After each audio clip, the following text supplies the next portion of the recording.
Awesome. Well, Sarah, I am so excited to have you on the podcast. One, because I'm just so excited for everyone to get to know you. But second, that's the middle of SF Climate Week, and we're getting some of your time. So thank Yes, you so I'm much for actually being calling here. in from San Francisco. I'm in the co-working space of 90 SF Climate Week. They were giving out opportunities for entrepreneurs to do co-working space. So I wanted to utilize this opportunity to chat with you during Climate Week. That's so awesome. Well, Sarah is been such a cheerleader to our industry for so many years, and she recently took over as the chairwoman of Women in Clean Tech and Sustainability, and she's also the author, co-author of the Magic Trash Magic podcast, and she's the CEO of Smart Waste. So, Sarah, you have so much going on and you are so passionate, which is one of the things that I love about you. I always feel so energized when I'm talking to you about doing really big things in life. So, thank you for that. But tell us about your passions. Like, you've got two Smart Waste and WCS going on. Tell us about that. Well, I have to say that hanging out with women in clean tech and sustainability for the last 13 years has been a great gift of making new friends and really learning and being a student of clean technologies and understanding principles around sustainability. So for me, it's like since I was a former educator, it really just kept me in the space of constantly learning, and I really appreciate that and the community and always learning from other women.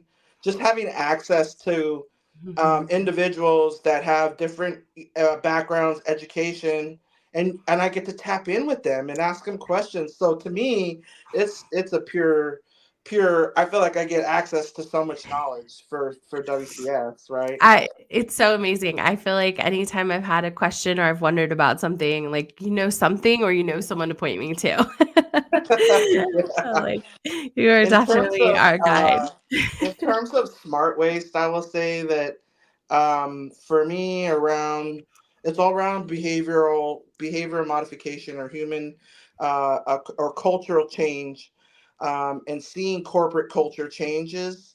And smart waste gives us an opportunity. My company gives us an opportunity to really observe company culture and then implement programs that are going to be very impactful around their waste management practices.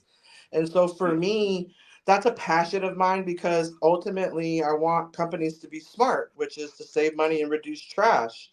And so I want them to be smart about their behavior practices around waste management. And I'm a passionate about being a student and learning corporate businesses, their culture, because if their culture is around wastefulness and not being mindful and not sustainability driven, that's gonna be shown in their garbage. And so I learn a lot about companies and who they really are about their garbage, which is a segue in that I'm actually not naturally kind of curious. So that's kind Yeah. of why I like the trash business too. I love it. And I think I mean, just a plug here for Smart Waste. A lot of our listeners here in the renewable industry, they're changing out modules. They're at end of life with their equipment and, wind turbines and modules and looking at equipment. It's not just in your corporate office, but it can also be at your facility level too. And Correct. yeah, and making decisions about what to do with that equipment end of life and how to cycle that through and responsibly dispose of those materials, Exactly. which there's so many options, and that's what you're specializing in. Yeah, I Yeah. love looking at solutions for companies to provide cost savings applications for managing their what maybe somebody is looking at their decommissioning a field or old panels and whatnot. There's a lot of partners that we have that want to either give them a second life or scrap it out and give those parts a second life. So Definitely Yeah. appreciate that plug. Yeah, absolutely. We have this conversation a lot, what to do with these old modules for sure. Well, tell me, Sarah, tell me about what draws you to sustainability because you have such an interesting story. You haven't always been in the sustainability space, but you've really found a home here. So, like, what Yeah. are you in? Well, I will say this is, as I mentioned, I was an educator. I majored in early child development, and I worked with special needs children. And what I had found is adults are not much different than than kids, right? Sometimes we have our tendencies and ways that, and we get fixed on things. And I really, after going becoming an educator and then pursuing other ambitions, after having my son, for me it was around contributing and having something that I was contributing to, and not only financially because finances are very much needed. It's kind of like up there with air. You kind of need money to survive, right?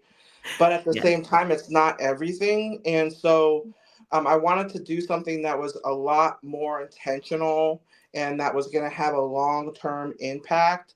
And not that being an educator doesn't have a long term impact, but when I had my son, that kind of shifted because I was teaching other people's kids, right? And Yes. then when I had this experience of creating life, it really changed me, and it really Yeah. changed the trajectory of how I wanted to invest my time in my career and what I wanted to potentially leave behind as a story for my son to talk about potentially to our family. Yeah. And then another thing too is that I represent a very small minority of Native American women and Mexican women that are in clean tech. And so it's always been a part of our culture and around how we think, the things that we eat, how we grow our food and sourcing our food, and even down to the things that we put our food in. And so, I mean, talk about sustainable packaging. Corn husks, I mean, for tamales has been Right. around a long time. So I mean, And they make so them taste so good. so I just say that, these are some things that, like, when every experience kind of worked up to kind of prepare me to where I'm at now, being a Yeah. teacher, learning about money, learning about business and finance, and then getting into the garbage industry, and then wanting to really have an impact on getting companies to behave, to change their culture around single use material and being wasteful. So, I mean, it's just kind of, I felt like it's been leading up to this point so far. Yes. Oh, I love it. Well, so you kind of answered the next question I was going to ask you. Not surprised. But talk to me, like, how does sustainability weave into your everyday life? Because I think it's really interesting. Like, I've been doing a lot of learning about like microplastics and like health with our family, and my kids, and it really does. And that's, I'll put a plug in here for WCS. That's one of the things I love about WCS is that it's not just this like pocket of renewable energy or this or that, but it's really sustainability like across our whole life, which Yeah, is so amazing. it talks about, there's so many verticals in sustainability and clean technology. And so when I think about how and the decisions that I make, Hmm. and so I kind of look at it in, my personal life, my business life, and then my that's also like my family life. And so there's these areas that we are managing as individuals, and at the same time, it's a practice.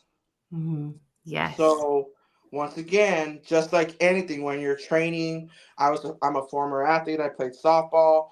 So just like anything, it's a practice.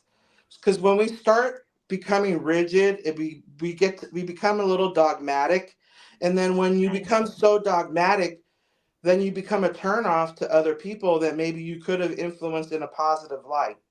So I'm very mindful around, because I like, as you mentioned, I get really excited and I get really, just my excitement is uncontainable and I'm containing it right now, right?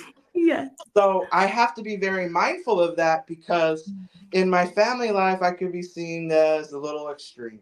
right?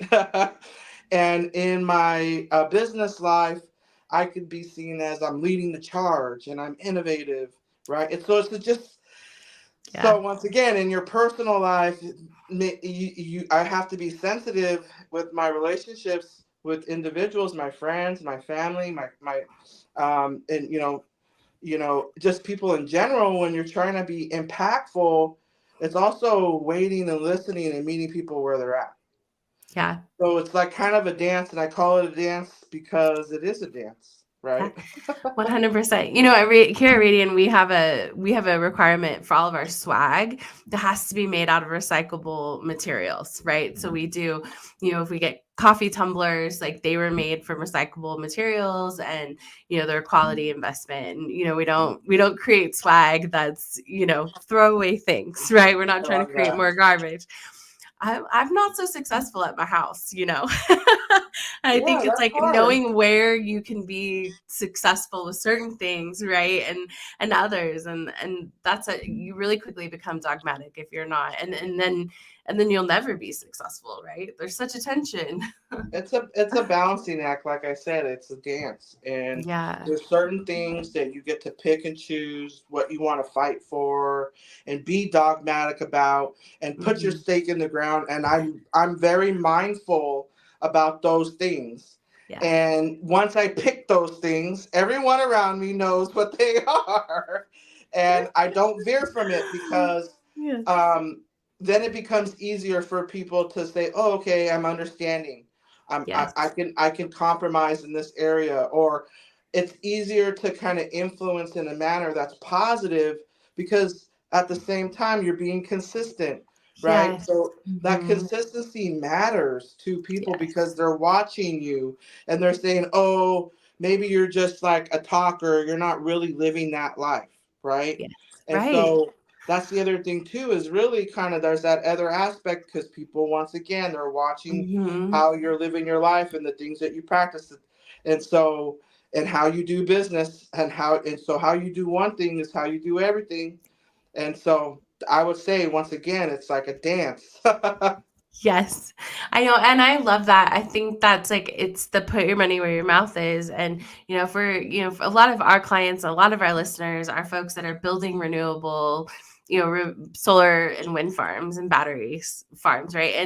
And but they have corporate practices that don't align with that value of renewable energy, and it's like I think the challenge and what I love about the way that you challenge the industry is like we should be looking holistically. Like it shouldn't just be like it's great that you're building a solar farm, but there's more to do as a corporation and as employees, as individual people that support the fight against climate change just as much as building that solar farm. Like it all matters.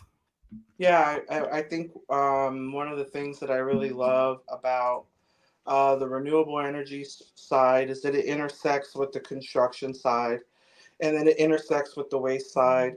Yeah. And infrastructure is a critical part to the success of the green economy. And when you get to participate with organizations and you get to plan out proper infrastructure, that to me is being very mindful. So, for all those that are listening today, think about how you're planning out your other project and how maybe you can implement something zero waste in that practice. And even down to those project engineers that are getting the specs for the pallets. Every those little things matter. The shrink wrap, the triple wall cardboard boxes, the broken things that happened, because I've been a part of projects that have built 300 megawatt solar fields, and we know that things happen in the field. But at the same time, there's things that could have been communicated to the waste management team before the project even kicked off. And so knowing that there's companies out there and individuals out there that are willing to put in the upfront framework to make it easy for the people out in the field to do the communications, to do the safety checks around this particular area, which is, waste management. So I just thank you again for allowing me to have that plug on Earth Day. Oh, it's so great. I knew you were going to be the perfect Earth Day guest for us today because that's exactly like it's great what you're doing, but we can always do more. And there's so Yeah, much more to be done. So, yeah. yes. So I Well, just want to be a resource for you, and I appreciate you having me today. Happy Earth Day 2024. And once again, I really just, man, this is exciting. well, thank you, Sarah, so much. Thank you for leading the charge in all areas of your life. We're lucky to have you leading us at WCS. So thank you, and go enjoy the rest of Climate Week. Yes, they're Thank you. having a an event here, which is the opening ceremony. So they're actually in preparation, and we're hoping that the mayor shows up. They said depending on schedule, so we'll see. Fingers crossed. We get the Yeah. mayor. That would be awesome. Right. Awesome. Well, thank you, Sarah. I really appreciate it. All right. Bye. Bye.